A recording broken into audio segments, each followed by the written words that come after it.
नमस्कार सांग मैंने आपण मानु समस्त को मो स्टोरी चैनल में स्वागत। चलतु हृदय को छुईला भाया प्रेम कहानी शुणा। सौम्य आई हेट यू कहानीर द्वितीय भाग। प्रथम भाग आपण मैंने तो निश्चय शुणी सारी। एवं चलतु द्वितीय भाग आरंभ करवा। प्रेम दिवस रे क्लास रूम सजासजी देखी करी प्रेमी जुगल को असुविधा न पकड़ापी सौम्य अन्य स्थान को एकांत बसापी चली जा समय अटकईदे रास्ता सोमानी। सौम्य हाथ को धरी क्लास रूम को नहीं जा समय किसी बुझी पारु नथिले सौम्य कौन सब हो जाउछि तांका सह बुझी पारु नथिले सोमानी कौन कहबाकू चाहूची। एपटे क्लासरूम भीतर को नहीं आसी सोमानी कहले कौन है सौम्य मते देखी सर्वदा अणदेखा कौन पाई करुछ मु तमर एमिति की दोष कली जे मो उपरे एते राग। सोमानीर एइभଳି अधिकार भरा प्रश्न शुणिकरी सौम्य आश्चर्यचकित सह अबुझा से कौन कही प्रत्युत्तर देबे सोमानी को। सही परिस्थिति रे किछि न कही चुप रहिया बोली उचित मन करी रहीगले से मध्य चुप। तांकर चुपी देखी करी पुनर्बार पाई सोमानी कहले एमिति चुप कौन पाई रहिल मु कौन एबे तुमको रैगिंग करुछि कि मो सह कथा हे परिबो किछि तो कुह एठी आम दुई जनक व्यतीत केही नाहंती। से दिन जेमिति कथा हेबाकू चेष्टा करिथिलो आजि करि परिबो। एबे भी सौम्य चुप। तांकर चुपी देखि न पारी सोमानी कहले हो तुमको जदि किछि कहिबा नाही न कुह किंतु मु आजि मो मनर कथा न कहि जिबि नाही। सौम्य मने मने भाबुथांती से पुणी मते कौन मनर कथा कहबो सबु बाहाना सबु छलना। सौम्य भावना रे थिबा समय सोमानी कहला सौम्य मु भल भाव जानी तमे मो ठारू बयस 2 वर्ष छोट सह आम दुई जनक भितर बहुत किछि तारतम्य अच्छी मध्य मु सही तारतम्य को दूर करी कहिबाकू चाहूची तुमको मु तुमको हाँ हाँ तुमको मु तुमको बहुत भल पाउची बहुत बहुत बहुत भल पाउची। तम बिना गोटे मुहूर्त बंचिबा कष्ट मो पक्षरे तमर गोटे झलक देखिया पई केते कष्ट करिछि ताहा केवल मते जणा किंतु तमे बुझी परिबो नाही कारण एही गोटे वर्ष भितर तमे जानी सारिथिबो मु केते निष्ठुर कठोर शक्त हृदय थिबा बदमाश झियटे किंतु एही सब को हेबा पई एक प्रकार मु बाध्य थिली। जदि सही कठोर झिय मु हेई नथांती हेले तमे ही बहुत बड़ विपदर सम्मुखीन हेई थांत जहाकू देखि अणदेखा करि पारि नथांती मु। तमे निजे कुह केमिति देखि पारिबी निज प्रेम को विपद सम्मुखरे तुमको मो कथा सब मिथ्या लागुथिबो किंतु जेबे सत्य तमे जानिबो बुझी पारिबो सबु परिस्थिति रे सबु समय रे थिली तमर छाया भली। से दिन सही वर्षा राति रे मो स्कूटी रे बितेइथिबा मुहूर्त सबु मो हृदय रे तमे मते सही दिन एते पसंद आसी जाइतलो जे किछि न जानी न भाबी तुमको केतेबेले मन देई बसिथिली जणा नाही मते सेतेबेले जानी नथिली तमे मो ठारू सान कि जाति रे भी मो ठारू छोट किंतु प्रेम कौन देखे जाति बयस रंग रूप वर्ण उच्च नीच से तो देखे खाली मन हृदय। सही प्रेम भरा मन को पुनर्बार पाइथिली कॉलेज रे जेबे हमर धक्का हेतिला इच्छा हेउथुला तम सह एणु तेणु हेई बहुत किछि कहिबाकू गपिबाकू घंटा घंटा धरी किंतु ता पूर्वरु मो सांग मानकर रैंगिंग रे शिकार हेई सारथिला तमे सेइथिपई तो निज मन को मारी तम घुण्यार पात्र हेई निज हृदय को पत्थर करी निष्पत्ति नेबाकू बाध्य थिली कठोर भावरे। केवल से दिन नुहे तम सह देखा करिवार प्रत्येक थर जदि मु कठोर शक्त निष्ठुर हेई न थांती ताहले तमे एही रागिंग रु बंचिबा भी कष्ट होई पड़ी थांता तम पाखरे। जानिथिली मु कठोर हेले ही मो सांग माने नरम हेई जाई तम रागिंग रो परिणाम कम करि देबे तमको सर्वदा बंचाइबा सह दुई पद कथा हेबा निशारे बहुबा तम आखि सामना को आसीची किंतु तमे रागरे मुह मोड़ी चली जाओ जेमिति मु गोटे अदरकारी वस्तु।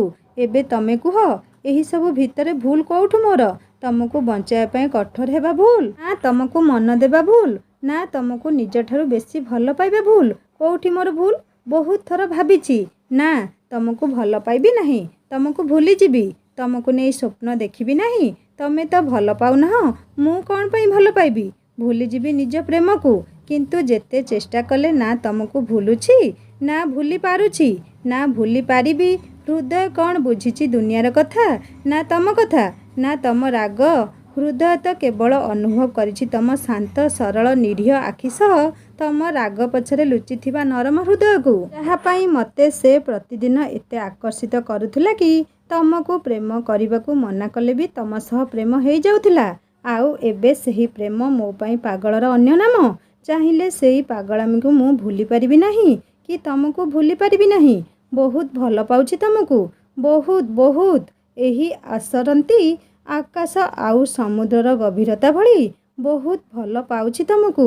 I love you, love you, love you, love you. ଥରେ ନୁହେଁ କି ଦୁଇଥର ନୁହେଁ, ଅସରନ୍ତି ଥର ଲଭ୍ ୟୁ। ଏମିତି କହି କାନ୍ଦି ଚାଲିଥିଲା ସୋମାନି। ସୌମ୍ୟଙ୍କ ଆଖିରେ ଲୁହ ଜକେଇ ଆସିଲେ ବି ନିଜ ହୃଦୟକୁ ପଥର କରି ଠିଆ ହେଇ ଶୁଣି ଚାଲିଥିଲେ ସୋମାନି କଥାକୁ। ପ୍ରତି ଉତ୍ତର ନାହିଁ କିଛି ସୌମ୍ୟଙ୍କ ପାଖରେ। ସୌମ୍ୟଙ୍କ ଏହି ଭଳି ଚୁପ୍ ଦେଖିକରି ସୋମାନି ପୁନର୍ବାର ପାଇଁ, ସବୁ ତ ଜାଣିଲ, ଏବେ ତ କିଛି କୁହ। ଆଉ କେତେଦିନ ପର୍ଯ୍ୟନ୍ତ ଏମିତି ଚୁପ୍ ରହିବ? ତମର ଏହି ଚୁପି ସହ୍ୟ କରିପାରିବି ନାହିଁ। କୁହ ତ କିଛି, କିଛି ତ ହେଲେ କୁହ। ସୌମ୍ୟ ଧୀରେ କରି, ପ୍ରତି ଉତ୍ତର କିଛି ନାହିଁ ମୋ ପାଖରେ। ଏତିକି କହି ଚୁପ୍ କରି କ୍ଲାସ୍ ରୁମ୍ରୁ ବାହାରି ଚାଲିଯିବା ସମୟରେ କାନ୍ଦି କରି ସୋମାନି ସୌମ୍ୟଙ୍କ ସାମ୍ନାକୁ ଚାଲି ଆସି, ପ୍ରତି ଉତ୍ତର କ'ଣ ପାଇଁ ନାହିଁ? ନଦୀର ମଝିରେ କ'ଣ ପାଇଁ ଛାଡ଼ି ଚାଲି ଯାଉଛ ତମେ? କିଛି ତ ଥିବ।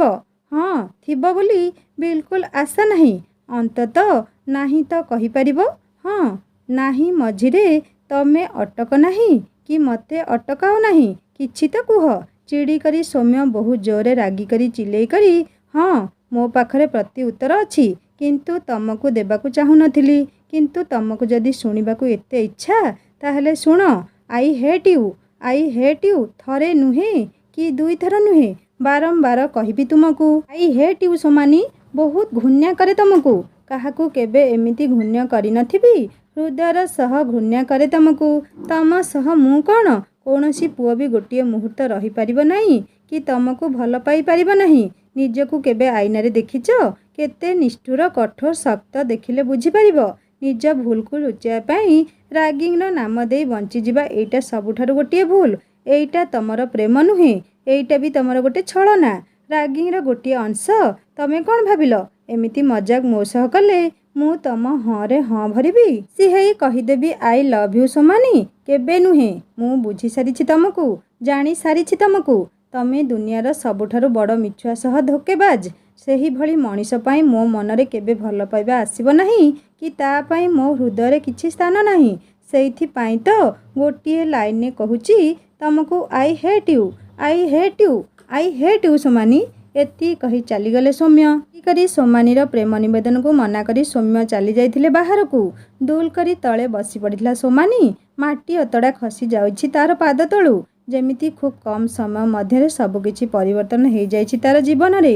ବାରମ୍ବାର ସୌମ୍ୟଙ୍କର ଗୋଟିଏ କଥା ଶୁଣାଯାଉଛି ତାର କାନରେ, I hate you, I hate ୟୁର ମତଲବ ସୌମ୍ୟଙ୍କର ତିରସ୍କାର ସଦୃଶ ଶବ୍ଦ ବାଣ ଆଉ ସହ୍ୟ ନ କରିପାରି ଭୋ ଭୋ ରଡ଼ି କରି କାନ୍ଦି ଚାଲିଥିଲା ସୋମାନି। ମନରେ ଅସହ୍ୟ କଷ୍ଟ, ଯନ୍ତ୍ରଣା, ବେଦନା। ତାର ପ୍ରେମକୁ ମନା କରି ଦେବା ଦ୍ୱାରା ମନରେ ନ ଥିଲା ଯେତିକି ଦୁଃଖ, ତାଠାରୁ ବେଶ୍ ଅଧିକା ଥିଲା ସୌମ୍ୟଙ୍କ ମନରେ ଥିବା ତା ପ୍ରତି ଘୃଣା ଭାବନା। ଯାହାକୁ ସେ କେବେ ଚାହିଁନଥିଲା। କ'ଣ ସବୁ ତା ସହ ହେଇଯାଉଛି ସେ ବି ଅଜଣା। କେତେବେଳେ ସୌମ୍ୟଙ୍କୁ ବଞ୍ଚାଉ ବଞ୍ଚାଉ ନିଜ ଚରିତ୍ର, ନିଜ ବ୍ୟବହାରକୁ ତାଙ୍କରି ସାମ୍ନାରେ ହିଁ ଖରାପ କରିଦେଇଛି ସେ ବି ଜାଣିନାହିଁ। କିନ୍ତୁ ଏହିସବୁ ଭିତରେ ତାର କ'ଣ ଭୁଲ? କ'ଣ ସତରେ ଭୁଲ କରିଛି ସୌମ୍ୟଙ୍କୁ ପ୍ରେମ କରି? ନା ଭୁଲ କରିଛି ତାଙ୍କୁ ପ୍ରତିଟି ମୁହୂର୍ତ୍ତରେ ବଞ୍ଚାଇ?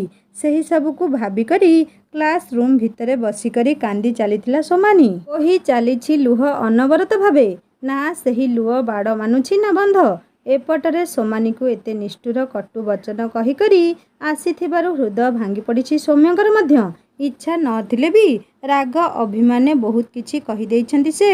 ଏତେ ସବୁ କହିଦେଲେ ବି ହୃଦୟକୁ ନାହିଁ ଶାନ୍ତି, ବରଂ ଅଛି ଅସହ୍ୟ କଷ୍ଟ। କ'ଣ ପାଇଁ ହୃଦୟଟା କାନ୍ଦୁଛି ତାଙ୍କର? ମନ କହୁଛି ବହୁତ ବଡ଼ ଭୁଲ କରିଦେଇଛନ୍ତି ସେ। ଇଚ୍ଛା ହେଉଛି ତାର ପ୍ରତିଟି କଥା ବିଶ୍ୱାସ କରିବାକୁ। କ'ଣ ପାଇଁ କେଜାଣି ମନ, ହୃଦୟ ବିଶ୍ୱାସ କରୁଛି ସୋମାନିର ପ୍ରତ୍ୟେକ କଥାକୁ। ପୁନର୍ବାର ପାଇଁ ହୃଦୟରେ ଗୋଟିଏ ବର୍ଷ ଧରି ଚାପି ରହିଥିବା ପ୍ରେମ କିଛି କହିବାକୁ ଚାହୁଁଛି ତାଙ୍କୁ। କିନ୍ତୁ ସେହି ସବୁକୁ ନ ଶୁଣି ବହୁତ କିଛି କହିଦେଇଛନ୍ତି ସେ ସୋମାନିକୁ। ସେଇଥିପାଇଁ ତ ହୃଦୟ ଏତେ କଷ୍ଟ ହେଉଛି ଯେ ସ୍ରୋତ ପ୍ରବୃତ୍ତ ଭାବେ ଆସିଯାଇଛି ଲୁହ ସୌମ୍ୟଙ୍କ ଆଖିରୁ। ଗୋଟିଏ କୋଣରେ ଠିଆ ହେଇ ନିଜ କଷ୍ଟକୁ ନିଜ ହୃଦୟରେ ଚାପି ଧରିବା ସମୟରେ ପ୍ରଜ୍ଞା, ସୋମାନିର ବନ୍ଧୁ, ଆସିକରି ସୌମ୍ୟକୁ, କ'ଣ ସୌମ୍ୟ, ଖବର କ'ଣ? ଏଠି ଲୁଚି ଲୁଚି କ'ଣ କରୁଛୁ? ସୋମାନି କୋଉଠି? କ'ଣ ପ୍ରତି ଉତ୍ତର ଦେଲ ଆମ ସୋମାନିକୁ? ସୌମ୍ୟ ବୁଝିପାରୁ ନଥିଲେ ପ୍ରଜ୍ଞା କେଉଁ ପ୍ରତି ଉତ୍ତର କଥା ତାଙ୍କୁ ପଚାରୁଛି। ନା ସୋମାନିର ମନର କଥା ତାଙ୍କ ପୂର୍ବରୁ ପ୍ରଜ୍ଞା ଅବଗତ। ସେହି ସନ୍ଦେହକୁ ମନରୁ ଦୂର କରିବାକୁ ଯାଇ ସୌମ୍ୟ କହିଲେ, କେଉଁ ପ୍ରତି ଉତ୍ତର? ହସି କରି ପ୍ରଜ୍ଞା କହିଲା, କ'ଣ ଯେ ବୁଝିକରି ଅବୁଝା ହେଉଛ? ହଁ କହିଲ କି ନାହିଁ? ସେ ତା ମନର କଥା କହିଲା କି ନାହିଁ? ସୌମ୍ୟ ବୁଝି ସାରିଥିଲେ ପ୍ରଜ୍ଞା କେଉଁ କଥା ପଚାରୁଛି। କ'ଣ କହିବେ ବୁଝି ନ ପାରି ଚୁପ୍ ରହିଲେ। ପ୍ରଜ୍ଞା ବି ଭଲରେ ଲକ୍ଷ୍ୟ କରିବାରୁ ଜାଣିସାରିଥିଲେ କି କିଛି ଅସୁବିଧା ହେଉଛି ବୋଧେ। ସେଇଥିପାଇଁ ତ ସୌମ୍ୟଙ୍କ ଆଖିରେ ବି ଲୁହ ଅଛି। ବୋଧେ ସୋମାନିର ବ୍ୟବହାର ତାଙ୍କ ପ୍ରେମର ଆଡ଼େ ଲୁଚି ଯାଇଛି। ସେଇଥିପାଇଁ ବୁଝେଇ କରି ପ୍ରଜ୍ଞା କହିଲେ, ଦେଖ ସୌମ୍ୟ, ମୁଁ ଜାଣିନାହିଁ ତମ ଦୁଇ ଜଣଙ୍କ ମଧ୍ୟରେ କ'ଣ ହେଇଛି, କିନ୍ତୁ ଆଜି ତମକୁ ଗୋଟିଏ ସତ୍ୟ କହିବାକୁ ଚାହୁଁଛି। ସୌମ୍ୟ ପ୍ରଶ୍ନବାଚୀ ଲୟରେ କହିଲେ, କ'ଣ? ତମେ ସୋମାନିକୁ ଯେମିତି ଭାବୁଛ ସେ ସେମିତି ନୁହେଁ।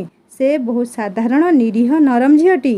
ନିଜକୁ ଦୃଢ଼ କରିବା ସହ ନିଜ ଦୁଃଖକୁ କାହା ସାମ୍ନାରେ ନ ଦେଖାଇବା ପାଇଁ ଅଭିନୟ କରେ ବଦମାସିର।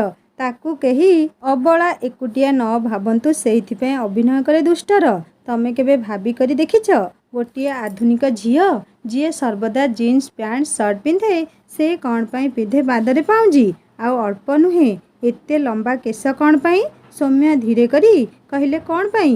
ସେଇଟା ହେଉଛି ତା'ର ବାପା ମାଙ୍କର ଇଚ୍ଛା। ବହୁତ ଭଲ ପାଏ ସେ ତାଙ୍କୁ। ସେ ଯେଉଁ ପାଉଁଜି ପିନ୍ଧେ ସେଟା ତାଙ୍କ ମାଙ୍କ ଶେଷ ସନ୍ତକ। ଆଉ ତାକୁ ଲମ୍ବା କେଶ ବିଲକୁଲ ବି ପସନ୍ଦ ନୁହେଁ। କିନ୍ତୁ ସେ ରଖେ ଏଇଥିପାଇଁ ଯେ ତା ବାପାଙ୍କୁ ବହୁତ ପସନ୍ଦ। ସେ ସର୍ବଦା ଦେଖିବାକୁ ଚାହୁଁଥିଲେ ତାକୁ ଲମ୍ବା ଲମ୍ବା କେଶରେ। କିନ୍ତୁ ଦେଖ, ଏତେ ଲମ୍ବା କେଶ ରଖିଲେ ବି ତାକୁ ଦେଖିବା ପାଇଁ ନାହାନ୍ତି ତା'ର ବାପା କି ତା'ର ପାଦର ପାଉଁଜିର ଝୁନଝୁନ ଶବ୍ଦ ଶୁଣିବା ପାଇଁ ନାହାନ୍ତି ତା'ର ମା। ଛୋଟବେଳୁ ସେ ନିଜ ବାପା ମାଙ୍କୁ ହରେଇ ଏତେ ଦୁଃଖକୁ ଦେଖିଛି ଯେ ସେଇଥିପାଇଁ ନିଜକୁ ଏମିତି କରିଦେଇଛି। ଏବେ ବୁଝିପାରୁଥିବ ନିଜ ସ୍ୱର୍ଗତ ମା ବାପା ପାଇଁ ଯିଏ ଏତେ କରିପାରୁଛି ସେ ନିଜ ପ୍ରେମ ପାଇଁ କ'ଣ ନ କରିପାରିବ? ତମେ ଜାଣିଥିବ କି ନାହିଁ, ତମକୁ ସେ ପ୍ରଥମ ଥର ଭଲ ପାଇଥିଲା ସେହି ବର୍ଷା ରାତିରେ। ସେଇଥିପାଇଁ ତ ତମକୁ ବାରମ୍ବାର ବଞ୍ଚିବା ପାଇଁ ତମ ପ୍ରତି ହେଇ ଚାଲିଥିଲା ନିଷ୍ଠୁର। ତମକୁ କ'ଣ ଲାଗୁଛି ମୁଁ କହିବା ଦ୍ୱାରା ତମର ଦଣ୍ଡ କମି ଯାଉଥିଲା? ନା, କିଛି ମୋ ପାଇଁ ନୁହେଁ, ସବୁ ତାରି ପାଇଁ। ସେ ମୋତେ ପ୍ରଥମରୁ କହି ସାରିଥିଲା ତମକୁ ବଞ୍ଚେଇବାର ଉପାୟ ଏଇଟା ମାତ୍ର। ସେଦିନ ତମେ ଯେଉଁ ଖରାରେ ଠିଆ ହେଇଥିଲ, ମୁଁ ଆସି ସମୟ ହେଇଗଲାଣି ବୋଲି କହିଥିଲି ସତ, କିନ୍ତୁ ସେ କହିବାରୁ ତମକୁ ସେ ଯେତିକି ବି କଷ୍ଟ ଦେଉଛି ସେହି ସବୁ କଷ୍ଟ ନିଜେ ବି ସହ୍ୟ କରିଛି। ବହୁତ ଥର ମନା କରିଛି ତାକୁ। ସୌମ୍ୟ କ'ଣ ଦେଖୁଛି ତତେ? ନା ସେ ତତେ ଭଲ ପାଉଛି? ତୁ କ'ଣ ପାଇଁ ନିଜକୁ ଏତେ କଷ୍ଟ ଦେଉଛୁ? ସେ କ'ଣ ବୁଝିବ ଏହି ସବୁକୁ?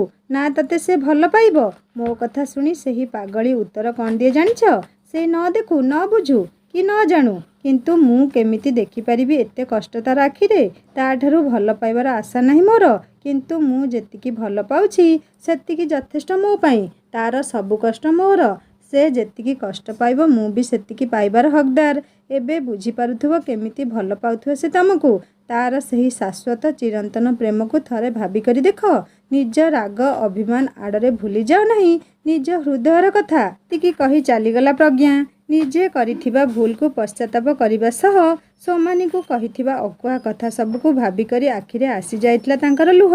ନିଜକୁ ଆଉ ସମ୍ଭାଳି ନ ପାରି ଦୌଡ଼ି ଯାଇଥିଲେ ପୁନର୍ବାର ପାଇଁ ସେହି କ୍ଲାସରୁମ୍ ଆଡ଼େ ଯେଉଁଠି ସେ ଛାଡ଼ିଥିଲେ ସୋମାନିକୁ। ରୁମ୍ର କବାଟ ଠିଆ ହେଇ ଦେଖିଲା ବେଳକୁ ଯେଉଁଠି ସେ ସୋମାନିକୁ ଗାଳି କରି ଛାଡ଼ି ଆସିଥିଲେ ସେଇଠି ସେ ବସିକରି କାନ୍ଦି ଚାଲିଛି ଅନବରତ ଭାବେ। କେତେ ଲୁହ ତା'ର ଗାଲ ଓଠ ଦେଇ ପାଟି ପିଇ ସାରିଲାଣି ବୋଧେ ଜଣା ନାହିଁ ତାକୁ। ଅଳ୍ପ ସମୟ ମଧ୍ୟରେ ଲାଲ ଆଖି କହିଦେଉଥିଲା ବହୁତ କିଛି।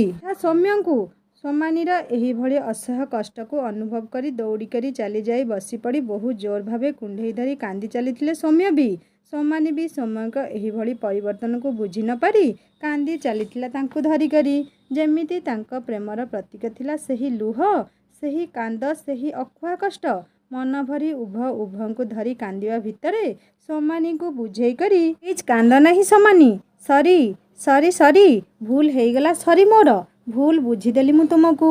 ପ୍ଲିଜ୍ କ୍ଷମା କରିଦିଅ ମୋତେ। ପ୍ଲିଜ୍ କାନ୍ଦ ନାହିଁ। ତମ ଆଖିରେ ଲୁହ ଦେଖିପାରିବି ନାହିଁ ମୁଁ। ଏମିତି କହିବା ଭିତରେ ସୋମାନି ଆଖିର ଲୁହକୁ ପୋଛି କରି, ମୋତେ ଥରେ ତ ଦେଖ। ଦେଖିବ ନାହିଁ ମୋତେ? କିଛି ସମୟ ପୂର୍ବରୁ ଆଖିରେ ଆଖି ମିଶେଇ କେତେ ସାରା କଥା ହେଇ ନିଜ ମନର କଥା କହି ଚାଲୁଥିଲ। ଏବେ ମୋ ପାଳି ଆସିବାରୁ ଆଖି ତଳକୁ କରି ଛୋଟ ପିଲାଙ୍କ ଭଳି କଇଁ କଇଁ ହେଇ କାନ୍ଦି ଚାଲିଛ। ଏବେ ତ ଚୁପ୍ ହେଇଯାଅ ମୋ ସୁନାଟା ପରା। କାନ୍ଦ ନାହିଁ। କିନ୍ତୁ ସେମିତି କାନ୍ଦି ଚାଲିଛି ସୋମାନି। ଥମୁ ନାହିଁ ତା'ର କୋହ କି ବନ୍ଦ ହେଉନାହିଁ ତା'ର ଲୁହ। ତା'ର ଏହି କଷ୍ଟକୁ ସହ୍ୟ କରିପାରୁନାହାନ୍ତି ସୌମ୍ୟ ବି। ଶେଷରେ କିଛି ନ ବୁଝିପାରି ଅଚାନକ ଭାବେ ସୋମାନିର ସରୁ ଓଠରେ ଦେଇଥିଲେ ଛୋଟ ଚୁମ୍ବନ। ତାଙ୍କର ପ୍ରଥମ ଚୁମ୍ବନ। ପ୍ରଥମ ଥର ଭାବେ ସୌମ୍ୟଙ୍କ ପ୍ରଥମ ସ୍ପର୍ଶ ପାଇକରି ଦୁଇ ଆଖିରେ ଲୁହ ପାଲଟି ଯାଇଥିଲା ଏବେ ଲାଜରେ। ଆଉ ଆପେ ଆପେ ବନ୍ଦ ହେଇଯାଇଥିଲା ଲୁହ ସୋମାନିର ଦୁଇ ଆଖିରୁ। ଖୁସି ହେଇଯାଇ ସୋମାନିର ହାତକୁ ଧରିକରି ଧୀର ସ୍ୱରରେ ସୌମ୍ୟ କହିଲେ, ସୋମାନି, ତମକୁ ଭୁଲ ବୁଝିଥିବାରୁ ମୋତେ କ୍ଷମା କରିଦିଅ। କେବଳ ମୁଁ ତମର ପ୍ରଥମ ପ୍ରେମ ନୁହେଁ, ତମେ ବି ମୋର ପ୍ରଥମ ଆଉ ଶେଷ ପ୍ରେମ। ସେହି ବର୍ଷା ରାତିରେ ବିତେଇଥିବା ତମ ସହ ସେଇ 10 ମିନିଟ୍ ବି ଆଜି ମୋ ଆଖିରେ ହୃଦୟରେ। ସବୁ ପୁଅମାନଙ୍କ ଭଳି ବଡ଼ ବଡ଼ ପ୍ରତିଜ୍ଞା କରୁନାହିଁ କି ତମକୁ ଆକାଶର ଜହ୍ନତାରା ଆଣି ପାଦ ତଳେ ରଖିଦେବି, କିନ୍ତୁ ଏତିକି କହିବି, ପୂର୍ବରୁ ଯେମିତି ତମକୁ ଭଲ ପାଉଥିଲି କି ଆଜି ବି ଯେମିତି ଭଲ ପାଉଛି, ମୋର ଶେଷ ନିଶ୍ୱାସ ପର୍ଯ୍ୟନ୍ତ ସେତିକି ଭଲ ପାଉଥିବି। ସବୁ ପରିସ୍ଥିତିରେ ମୁଁ ତୁମ ସହ। ମୋର ଏତିକି ଭୁଲ ହେଇଯାଇଛି ଯେ ନିଜ ରାଗ ଅଭିମାନ ବଶବର୍ତ୍ତୀ ହେଇଯାଇ ଭୁଲ ବୁଝିଛି ତମକୁ। କିନ୍ତୁ ସତ୍ୟ କ'ଣ ଆଜି ମୁଁ ଜାଣିସାରିଛି। ତମ ବ୍ୟତୀତ ମୋର ଆଉ କିଛି ଲୋଡ଼ା ନାହିଁ। ଖାଲି ଦରକାର ଆମ ଦୁଇ ଜଣଙ୍କ ସାଥ୍। ଆଇ ଲଭ୍ ୟୁ କହି କେବଳ ସାଥୀ କରିବାକୁ ଚାହୁଁନାହିଁ ତମକୁ। ସେଇଥିପାଇଁ ତମକୁ ଆଜି ମୋ ହୃଦୟର କଥା କହିବାକୁ ଚାହୁଁଛି। ଏବେ ମୁଁ ଚାହୁଁଥିବା ଜିନିଷ ତ ହେଇପାରିବ ନାହିଁ, କିନ୍ତୁ ଆଉ 4 ବର୍ଷ ପରେ ଏଇଟା ହେଇପାରିବ। ସେଇଥିପାଇଁ ଆଜି ତମକୁ ପଚାରୁଛି, ତମେ ମୋତେ ବିବାହ କରିବାକୁ ଚାହୁଁଛ କି? ମୋ ସହ ଚିରଦିନ ପର୍ଯ୍ୟନ୍ତ ରହିବାକୁ ଚାହୁଁଛ କି? ଜୀବନସାରା ମୋ ଜୀବନସାଥୀ ହେଇ ମୋ କାନ୍ଧରେ ମୁଣ୍ଡ ରଖି ଶୋଇବାକୁ ଚାହୁଁଛ କି? ସୌମ୍ୟଙ୍କର ଏହିଭଳି ମଧୁର କଥା ଶୁଣିକରି ସୋମାନି ବି ନିଜର ପ୍ରେମକୁ ଲୁଚେଇ ନ ପାରି ଜୋର କରି କୁଣ୍ଢେଇ ଧରି ପକେଇଲା ସୌମ୍ୟଙ୍କୁ। ଲୁହ ଗଡ଼ି ଯାଉଥିଲା ସୋମାନି ଆଖିରୁ। ଆଉ କହି ଚାଲୁଥିଲା, ହଁ ସୌମ୍ୟ, ତମ ସହ ଚିରଦିନ ପାଇଁ ରହିବାକୁ ଇଚ୍ଛା ମୋର। ବିବାହ କରିବାକୁ ଚାହୁଁଛି ତମକୁ। ତମ କାନ୍ଧରେ ମୁଣ୍ଡ ରଖି ଶାନ୍ତିରେ ଶୋଇବାକୁ ଚାହୁଁଛି ମୁଁ। ତମ ସହ ବଞ୍ଚିବାକୁ ଆଉ ମରିବାକୁ ବି ଚାହୁଁଛି ମୁଁ। I love you Soumya. ସୋମାନିର ଏହିଭଳି ପ୍ରତି ଉତ୍ତରରେ ଶୁଣିକରି ସୌମ୍ୟ ଖୁସି ହେଇଯାଇ ଟିକେ ଜୋର କରି ଜାବୁଡ଼ି ଧରି ପକେଇଲା ବେଳେ ସୋମାନିକୁ ନିଜ ଖୁସିକୁ ସେଇଠି ସୀମିତ ରଖି ସୋମାନି ବାହାରି ଆସିଥିଲା ସୌମ୍ୟର ବାହୁବନ୍ଧନରୁ। ସୌମ୍ୟ କିନ୍ତୁ ପୁନର୍ବାର ପାଇଁ ପକେଇବା ପରେ ସୋମାନିକୁ ସୌମ୍ୟର ଶରୀରର ସ୍ପର୍ଶ ପାଇ ନିଜ ପଥର ଭଳି ଶରୀରକୁ ତାଙ୍କ ପ୍ରେମର ମହକରେ ତରଳ କରି ଦେଇଥିଲା ମହମ ଭଳି। ଧୀରେ ଧୀରେ ସୌମ୍ୟ ମଥାରେ ଛୋଟ ଚୁମ୍ବନ ସହ ଦୁଇ ଆଖିରେ, ଗାଲରେ ଆଉ ତାପରେ ଛୋଟ ସରୁ ଓଠରେ ଦେଇଥିଲେ ଆଉ ଗୋଟିଏ ଚୁମ୍ବନ। ଆଉ ସେହି ଚୁମ୍ବନରେ ପ୍ରେମର ନିଆରା ଅନୁଭବକୁ ଅନୁଭବ କରିବା ସହ ତାଙ୍କ ଶରୀରରେ ଖେଳି ଯାଉଥିଲା ରୋମାଞ୍ଚକର ଶିହରଣ। ଆଉ ସେହି ଶିହରଣରେ ନିଜକୁ ପ୍ରେମର ରଙ୍ଗରେ ରଙ୍ଗାୟିତ କରି ପ୍ରାୟ 1 ଘଣ୍ଟା ଧରି ଉଭୟ ଥିଲେ ଉଭୟଙ୍କ ବାହୁବନ୍ଧନ ଆବଦ୍ଧ ଭିତରେ। ତାଙ୍କର ଦୁଇ ମନ, ଦୁଇ ଶରୀର, ଦୁଇ ଆତ୍ମା ଏବେ ବି ଦୁଇଟି ଥିଲେ ବି ତାଙ୍କର ବିଶ୍ୱାସ ରୂପକ ପ୍ରେମ ଥିଲା ଏକ। ସେହି ବିଶ୍ୱାସ ରୂପକ ପ୍ରେମରେ ସହ୍ୟ କରିଛନ୍ତି ସେମାନେ ବହୁ ଝଡ଼ ତୋଫାନ। ସମୟର ତାରତମ୍ୟ ଥିବାରୁ ସାଙ୍ଗସାଥୀ, ବନ୍ଧୁ ପରିଜନ ସମସ୍ତଙ୍କ ପରିହାସର ପାତ୍ର ହେଇଛନ୍ତି ସେମାନେ। କିନ୍ତୁ ଖାତିର ନାହିଁ ସମାଜର କଥାକୁ। ଦୁଃଖ ଲାଗିଲେ ବି ମନକୁ ମଜବୁତ କରି ଦେଇଛନ୍ତି କେବଳ ନିଜର ପ୍ରେମ ପାଇଁ। ଧୀରେ ଧୀରେ ସମୟ ଗଡ଼ିବା ସହ ଉଭୟଙ୍କ ପ୍ରେମ ବି ମଜବୁତ। ସୌମ୍ୟ ସର୍ବଦା ସୋମାନି ପାଖେ ପାଖେ ତାର ଛାୟା ଭଳି, ସୋମାନି ବି ସୌମ୍ୟ ପାଖେ ପାଖେ। ଆଜି କିନ୍ତୁ ସୋମାନି ବହୁତ ଅସ୍ଥିର। ତାର ଅସ୍ଥିରତାକୁ ଦେଖିକରି ସୌମ୍ୟ, କ'ଣ ହେଲା ତମର? ଆଜି କ'ଣ ପାଇଁ ଏତେ ଅସ୍ଥିର? ମନ ଶୁଖେଇ କରି ସୋମାନି କହିଲା, ସତରେ ସୌମ୍ୟ, କେତେ ଜଲ୍ଦି ସମୟ ଚାଲିଗଲା ଯେ ଜଣା ପଡ଼ିଲା ନାହିଁ। ଏଇ 1 ବର୍ଷ ସମୟ ମୋ ଜୀବନର ବହୁତ ଭଲ ସମୟ। ଚାହିଁଲେ ବି ଭୁଲି ପାରିବି ନାହିଁ ତାକୁ। ତାହେଲେ ଏବେ କ'ଣ ପାଇଁ ମନ ଦୁଃଖ? ମନ ଦୁଃଖ କରିବି ନାହିଁ କେମିତି? କିଛି ଦିନ ପରେ ମୋ କଲେଜ ଶେଷ। ଆଉ ଜାଣିଛ ପିଲାମାନେ କ'ଣ କହୁଛନ୍ତି? କ'ଣ କହୁଛନ୍ତି? କହୁଛନ୍ତି ମୋର କଲେଜ ଶେଷ ପରେ ମୁଁ ଚାଲିଯିବି ଘରକୁ ସିନା, ତମେ ରହିଯିବ ଆହୁରି 2 ବର୍ଷ ଏଇଠି। ଆଜିକାଲିର ଦୁନିଆରେ ଗୋଟିଏ ଦିନର ଭରସା ନାହିଁ। ଏଠି ତ 2 ବର୍ଷର କଥା। ମୁଁ ଯିବା ପରେ ତମର ପୁଣି ଥରେ ଆଉ ଗୋଟିଏ ଗାର୍ଲଫ୍ରେଣ୍ଡ ହେଇଯିବ। ତମେ ମୋତେ ଭୁଲିଯିବ। ଏମିତି ବହୁତ କିଛି କହୁଛନ୍ତି ମୋତେ। ହସି କରି ସୌମ୍ୟ କହିଲେ, ତମେ ବିଶ୍ୱାସ କରୁଛ କି ତାଙ୍କ କଥାକୁ? ନାହିଁ। କିନ୍ତୁ? ତାହେଲେ ସେହି କିନ୍ତୁ ପରନ୍ତୁରେ ଅଟକିବା ଦରକାର ନାହିଁ ତମର। ମୋ ଉପରେ ବିଶ୍ୱାସ ଅଛି ତ ତମର? ହଁ, ନିଜଠାରୁ ଅଧିକ। ତାହେଲେ ବିଶ୍ୱାସ ରଖ ମୋ ଉପରେ ଆଉ ଆମ ପ୍ରେମ ଉପରେ। କିଛି ହେବ ନାହିଁ। ଦେଖିବ ସମୟ କେତେବେଳେ ଚାଲିଯିବ ତମକୁ ବି ଜଣାପଡ଼ିବ ନାହିଁ। ତାପରେ ଆମେ ବିବାହ ବନ୍ଧନରେ ବାନ୍ଧି ହେଇଯିବା। ମୁଚୁକୁନ୍ଦା ହସ ଦେଇ ସୋମାନି ଆଲିଙ୍ଗନ କରି ସୌମ୍ୟକୁ କହିଲା, ସବୁ ବୁଝିଲି, କିନ୍ତୁ ମୋର ଗୋଟିଏ କଥା ରଖିବ। ଏବେ ପୁଣି କ'ଣ ହେଲା? ମୋର କଲେଜ ଶେଷ ଦିନରେ ମୋ ସାମ୍ନାକୁ ଆସିବ ନାହିଁ। ତମକୁ ବିଦାୟ ଦେଇ କେବେ ଯାଇପାରିବି ନାହିଁ ମୁଁ। ନାହିଁ ସୋମାନି, ଏମିତି କୁହ ନାହିଁ। ପ୍ଲିଜ୍, ଏତିକି କରିଦିଅ ତମ ସୋମାନି ପାଇଁ। ଯାହା ଆମର କଥା କି ଦେଖା କରିବାର ଅଛି ଏହି 6 ଦିନ ଭିତରେ କରିଦେବା। ତୁ ଶେଷ ଦିନ ନୁହେଁ ତମକୁ ମୋ ରାଣ। ଚିଡ଼ି କରି ସୌମ୍ୟ କହିଲା, ଏଇଟା ଠିକ୍ କଥା ନୁହେଁ। କେତେଥର କହିଛି ରାଣ ପକେଇବ ନାହିଁ। ଆଉ କିଛି ନ କହି ଜୋର କରି କୁଣ୍ଢେଇ ଧରି ପକେଇଥିଲା ସୋମାନି ସୌମ୍ୟଙ୍କୁ। ସୌମ୍ୟ ବି ନିଜ କୋହକୁ ଆଉ ସମ୍ଭାଳି ନ ପାରି ସବୁ ଅଭିମାନ ଭୁଲି କୁଣ୍ଢେଇ ଧରି ପକେଇଥିଲେ ସୋମାନିକୁ। ସେହି ଦୁଃଖରେ ସ୍ରୋତ ପ୍ରଭୂତ ଭାବେ ବୋହି ଚାଲିଥିଲା ଚାରି ଆଖିରୁ ଅଶ୍ରୁଧାର। ସେହି ଦୁଃଖ ଛୋଟ ଛୋଟ ଖୁସି ଭିତରେ ବିତି ଯାଇଛି ଦିନ। ଆଉ ସେହି ଦିନ ବିତି ହେଇଯାଇଛି ସୋମାନିର କଲେଜ ଶେଷ ଦିନ। ଇଚ୍ଛା ଥିଲେ ମଧ୍ୟ ସୌମ୍ୟ ଯାଇପାରି ନାହାନ୍ତି ସୋମାନି ଆଗକୁ। କିନ୍ତୁ ସୋମାନି ଯିବା ସମୟରେ ବହୁ ଦୂରରୁ ଲୁଚିକରି ଦେଖି ଚାଲିଛି ସୋମାନିକୁ। ସୋମାନି ମନା କରିଦେଲେ ମଧ୍ୟ ଆଖି ତାର ଖୋଜି ଚାଲିଛି ସୌମ୍ୟର ଗୋଟିଏ ଝଲକ ପାଇଁ। ସେହି ଆଶାରେ ବୋହି ଚାଲିଛି ଆଖିରୁ ଅସରନ୍ତି ଲୁହ। ସେହି ଲୁହ, ସେହି ବିଦାୟ, ସେହି ବିଚ୍ଛେଦ, ସେହି ଅକୁହା କଷ୍ଟ ଭିତରେ ଶେଷ ସୋମାନିର କଲେଜ ଦିନର ପ୍ରେମ। ତାର ପ୍ରଥମ ଆଉ ଶେଷ ପ୍ରେମ। ସୋମାନିର କଲେଜ ଶେଷ, କିନ୍ତୁ ସୌମ୍ୟ ମନରେ ଥିଲା ଆଶା ତାକୁ ଦେଖିବା ପାଇଁ ଶେଷ ଥର ପାଇଁ। ଥରେ ଜୋର କରି ଆଲିଙ୍ଗନ କରିବାକୁ ଇଚ୍ଛା ଥିଲା ତାଙ୍କର। କିନ୍ତୁ କେବଳ ସୋମାନିର ରାଣ ପାଇଁ ସେତିକି ମଧ୍ୟ କରିପାରିଲେ ନାହିଁ ସେ ବି। ଯାହା ହେଉ ପଛେ ବେଶୀ ଦୁଃଖ ନଥିଲା ତାଙ୍କ ମନରେ। କାରଣ ସୋମାନି ରହୁଥିଲା ତାଙ୍କ ରୁମ୍ ପାଖରେ। କଲେଜ ସିନା ଦେଖା କରିବାକୁ ମନା କରିଦେଲା ସେ, କିନ୍ତୁ ତାର ରୁମ୍ ପାଖକୁ ଯାଇ ଦେଖା କରି ହେବ ବୋଲି ଭାବିକରି ଖୁସି ହେଲେ ସୌମ୍ୟ। ପୂର୍ବରୁ ବି ତ ଥର ପ୍ଲାନିଂ ହୋଇଛି ଦୁଇଙ୍କ ମଧ୍ୟରେ କେହି କାହାକୁ ଛାଡ଼ି ରହିବେ ନାହିଁ କି ଭିନ୍ନ ଭିନ୍ନ ସହରରେ ରହିବେ ନାହିଁ। ସେଇଥିପାଇଁ ତ ସୋମାନି ବହୁତ ଥର କହିଛି ସୌମ୍ୟଙ୍କୁ, କଲେଜ ସିନା ଶେଷ ହେଇଯିବ ତାର, କିନ୍ତୁ ସେ ଏଇଠି ରହି ଚାକିରି ଖୋଜିବ। ତେଣୁକରି ଚିନ୍ତାର ବିଷୟ କିଛି ନାହିଁ। କଲେଜ ସିନା ଭିନ୍ନ, କିନ୍ତୁ ସହର ଗୋଟିଏ। ଏମିତି ଭାବିଲେ ଏହି ଦିନ ସବୁ ବିତି କେତେବେଳେ 2 ବର୍ଷର ଲମ୍ବା ସମୟ ବିତି ଛୋଟ ସମୟରେ ପରିଣତ ହେଇଯିବ, ଜଣା ପଡ଼ିବ ନାହିଁ କାହାକୁ। ସେହି ସବୁ ଭାବି ଖୁସି ମନରେ ସୌମ୍ୟ ନିଜ କ୍ଲାସ୍ ସାରି ଗୋଟିଏ ମୁହାଁ ହେଇ ଚାଲିଲେ ସୋମାନିର ରୁମ୍ ଆଡ଼େ। ରାସ୍ତାରୁ କିଣିକରି ନେଇଯାଇଛନ୍ତି ତାର ମନପସନ୍ଦ ସୁନ୍ଦର ସୁନ୍ଦର ନାଲି ଗୋଲାପୀ ରଙ୍ଗର ଗୋଲାପ ଫୁଲର ତୋଡ଼ା। ବହୁତ ଖୁସିର ସହ ସୋମାନିର ରୁମ୍ ପାଖରେ ପହଞ୍ଚି ବାରମ୍ବାର ରୁମ୍ର ବେଲ୍ ମାରିଲେ ମଧ୍ୟ କବାଟ ଖୋଲୁନାହାନ୍ତି କେହି। ଏହି ସମୟରେ ମନେ ମନେ ସୌମ୍ୟ ଭାବିଲେ, ସୋମାନି କ'ଣ ପାଇଁ କବାଟ ଖୋଲୁନି? କ'ଣ ବାହାରକୁ ଯାଇଛି କି? ଏହି କଥା ଭାବି ନିଜ ସନ୍ଦେହକୁ ଦୂରୀଭୂତ କରିବାକୁ ଯାଇକରି ସୌମ୍ୟ ନିଜ ଫୋନ୍ ପକେଟ ଭିତରୁ ବାହାର କରିବା ସମୟରେ ରୁମ୍ର ମାଲିକ ଆସିକରି, କାହାକୁ ଖୋଜୁଛ? ଅଙ୍କଲ ସୋମାନିକୁ? ସୋମାନିକୁ? ହଁ ହଁ, ମୁଁ ସୋମାନିକୁ ଖୋଜୁଥିଲି। ତୁମକୁ କ'ଣ ସେ କହିନାହିଁ କି ସେ ରୁମ୍ ଛାଡ଼ି ଦେଇଛି ବୋଲି? ରୁମ୍ ଛାଡ଼ିବାର କଥା ଶୁଣି ସୌମ୍ୟ ଚିନ୍ତିତ ସହ ଆଶ୍ଚର୍ଯ୍ୟ ଓ ଚକିତ ହୋଇଗଲେ। ବୁଝିପାରୁ ନଥିଲେ ଏତେ ବଡ଼ କଥା କ'ଣ ପାଇଁ କହିନାହିଁ ସୋମାନି। କେମିତି ଏତେ ବଡ଼ ନିଷ୍ପତ୍ତି ନେଇଗଲା ସେ ଏକୁଟିଆ ଭାବେ। ଥରେ କ'ଣ ମୋତେ ପଚାରିବ ବୋଲି ଠିକ୍ ଭାବିଲା ନାହିଁ। ଏହିସବୁ କଥା ଭାବି ଦୁଃଖରେ ମନ ଭାଙ୍ଗିଯିବା ସମୟରେ ସୌମ୍ୟ ଧୀରେ କରି ଭାବିଲେ, ଭୁଲି ଯାଇଥିବ ବୋଧେ। ହଁ ହେଇପାରେ। ହଉ ଅଙ୍କଲ, ମୁଁ ଯାଉଛି। ଚାଲିଗଲେ ସୌମ୍ୟ। କିଛି ଦୂର ଯାଇକରି ସୌମ୍ୟ ନିଜ ପ୍ରଶ୍ନର ଉତ୍ତର ପାଇବା ପାଇଁ କଲ୍ କରିବାକୁ ଲାଗିଲେ ସୋମାନିକୁ। ଥରେ ନୁହେଁ କି 2 ଥର ନୁହେଁ, ବାରମ୍ବାର ଫୋନ୍ କଲେ ବି ସମାନ ଉତ୍ତର ଫୋନ୍ର ସେପଟରୁ। ଆଉ ସେପଟରୁ ଶୁଣାଯାଉଛି ଗୋଟିଏ କଥା, ଏହି ଫୋନ୍ଟି ବନ୍ଦ ଅଛି। ସେହି ଶବ୍ଦକୁ ବାରମ୍ବାର ଶୁଣିକରି ମନରେ ଅସହ୍ୟ କଷ୍ଟ, ଆଖିରୁ ବୋହି ଚାଲିଛି ଅଶ୍ରୁ। ହୃଦୟ ଭାଙ୍ଗି ପଡ଼ୁଛି ସୋମାନିର ଧୋକା କଥା ଭାବି। କିନ୍ତୁ ଏବେ ବି ବିଶ୍ୱାସ ଅଛି ସେ ଫୋନ୍ କରିବ, ଆଉ ଫେରିବ ତାଙ୍କ ପାଖକୁ। ସେହି ଦିନଠାରୁ ବହୁତ ଖୋଜିଛନ୍ତି ସୋମାନିକୁ ସେହି ସହରରେ ରାତି ଦିନ ଏକ କରି, କିନ୍ତୁ ପାଇନାହାନ୍ତି ତାକୁ। ଯେମିତି ସୋମାନି ଉଭା ହେଇଯାଇଥିଲା ଚେନ୍ନାଇ ସହରରୁ। ନା ଥିଲା ଖୋଜ ଖବର ତାର। ସୌମ୍ୟ ଭାଙ୍ଗି ପଡ଼ିଥିଲେ ସେହି ସବୁ କଷ୍ଟକୁ ଦେଖି ଆଉ ତାକୁ ଅନୁଭବ କରି। ବୁଝିପାରୁ ନଥିଲେ କ'ଣ ହେଲା ଯେ ସୋମାନିର ଏତେ ବଡ଼ ପରିବର୍ତ୍ତନ। ତାର ପ୍ରେମ କ'ଣ ଥିଲା କେବଳ କଲେଜ ଦିନର ଟାଇମ୍ ପାସ୍ କରୁଥିଲା? ପ୍ରେମ କ'ଣ ସତରେ ନଥିଲା ସେଥିରେ ଆନ୍ତରିକତା? ସୋମାନି କ'ଣ ତାଙ୍କୁ ହୃଦୟର ସହ ପ୍ରେମ କରୁନଥିଲା? କେବଳ ମନର ବାସନା ପୂରଣ ହେଲା ପରେ ଛାଡ଼ିଗଲା ସେ। ନିଜେ ଯେଉଁ କଥା ପାଇଁ ଭୟ କରୁଥିଲା ସେ ପୁଣି ସେହି କଥା କ'ଣ ପାଇଁ କରିଗଲା?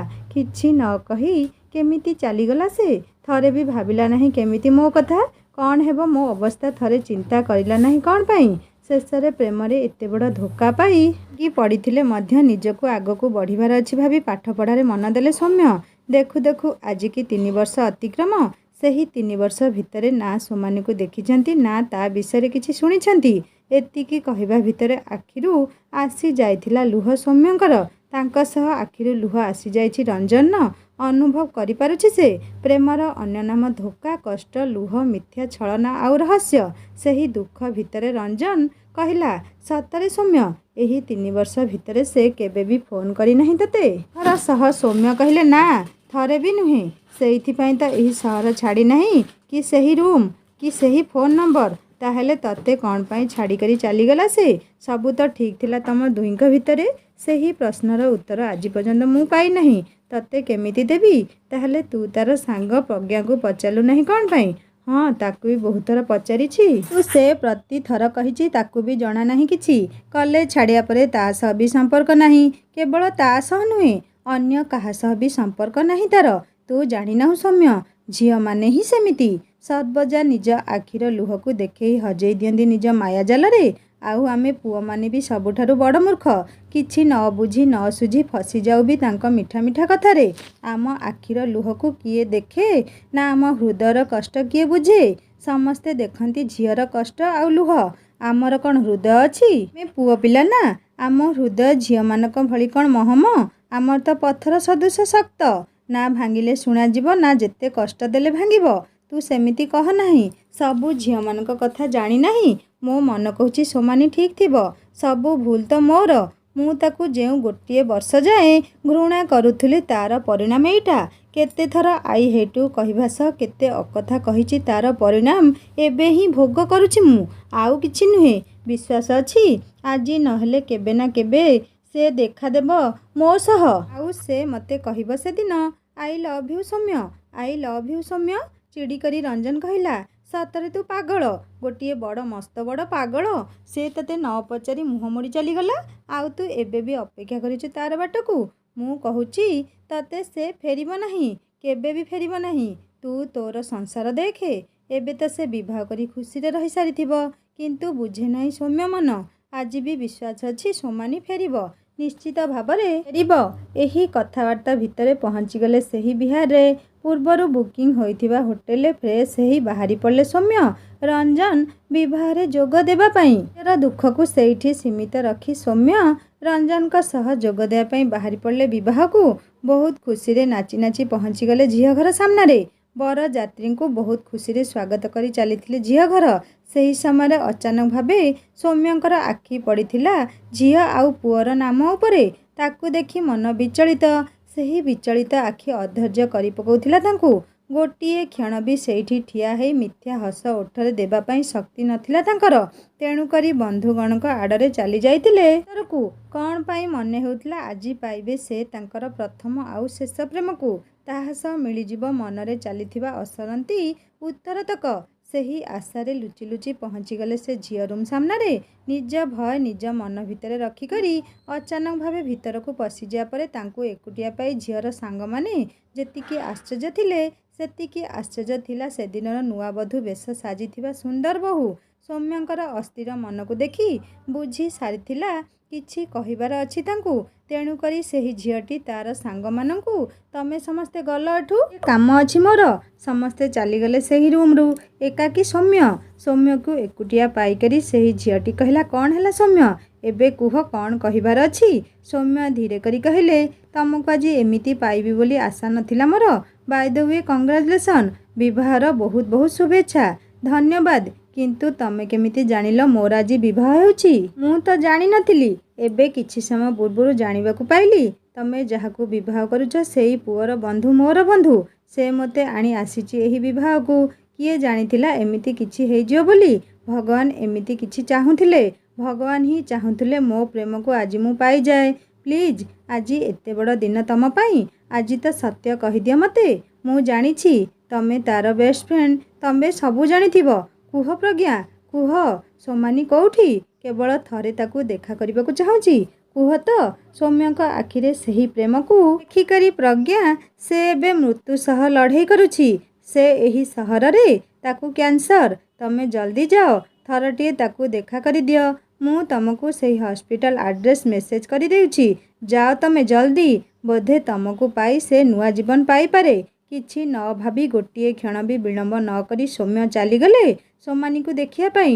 ହସ୍ପିଟାଲରେ ପହଞ୍ଚି ସୋମାନି ରହୁଥିବା ରୁମ୍କୁ ଯାଇ ଦେଖିଲା ବେଳକୁ ସୋମାନି ଶୋଇଛି ନିଦରେ। ତାକୁ ଏହିଭଳି ଅବସ୍ଥାରେ ଦେଖି ଆଖିରୁ ତାଙ୍କର ଲୁହ। ମନେ ମନେ ଭାବୁଥିଲେ ସେ, କେତେ ବଡ଼ ଭୁଲ କରିଥିଲି ମୁଁ। ସୋମାନିକୁ ଭୁଲ ବୁଝିକରି ପୁନର୍ବାର ପାଇଁ ନିଜ ଭାବନା ରାଇଜରୁ ବାହାରି ଆସି ସୌମ୍ୟ ଧୀରେ କରି କହିଲେ, ସୋମାନି ଦେଖ। ଆଖି ଖୋଲିକରି ସୋମାନି ଦେଖ ତ ତୁମ ସୌମ୍ୟ। ଅଜଣା ମଣିଷ ସଦୃଶ ମୁହଁ ବୁଲେଇ ଦିଏ ସୋମାନି। କିନ୍ତୁ ହାର ମାନିବାକୁ ନାରାଜ ମଧ୍ୟ ସୌମ୍ୟ। एते वर्ष पर पाइछन्ति से निज प्रेम को केमिति एते जल्दी हार मानिजिबे। सेइथिपाई पुनर्बार पाई बुझेई करी सौम्य कहले तुमको अभिनय शोभा पाउ नाही सोमानी, आउ केते दिन मते लुचेइब। कहला मु तुमको किछि लुचाउ नाही, कौन पाई आसीछ तमे। सौम्य कहला मु मोर विवाह को निमंत्रण देबा पाई आसीथिली। आखिरे लुह जकेई आसला सोमानीर। विवाह काहाकू केबे। सौम्य कहले एही मासे परे। तमे तो ताकू जानी ना से किए बोली केमिति परिचय देबी।